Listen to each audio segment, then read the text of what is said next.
বাংলাদেশ জামায়াতে ইসলামীর আমির ডক্টর শফিকুর রহমানের সঙ্গে সৌজন্য সাক্ষাৎ করেছেন ইউরোপীয় ইউনিয়নের একটি উচ্চ পর্যায়ের প্রতিনিধি দল। বুধবার সকাল ৯টায় রাজধানীর বসুন্ধরায় অবস্থিত জামায়াতের আমিরের কার্যালয়ে এই সাক্ষাৎ অনুষ্ঠিত হয়।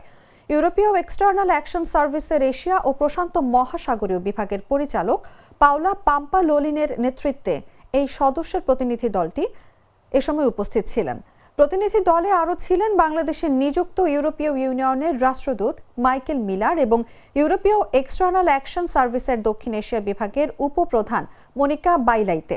সাক্ষাৎকালে আমিরে জামায়াতের সঙ্গে উপস্থিত ছিলেন দলের নায়েবে আমির ও সাবেক সংসদ সদস্য ডক্টর সৈয়দ আবদুল্লাহ মোহাম্মদ তাহের, সহকারী সেক্রেটারি জেনারেল ও কেন্দ্রীয় প্রচার ও মিডিয়া বিভাগের প্রধান অ্যাডভোকেট এহসানুল মাহমুদ জুবায়ের, সুপ্রিম কোর্টের সিনিয়র আইনজীবী অ্যাডভোকেট মোহাম্মদ শিশির মনির এবং আমিরে জামায়াতের পররাষ্ট্র বিষয়ক উপদেষ্টা অধ্যাপক ডক্টর মাহমুদুল হাসান।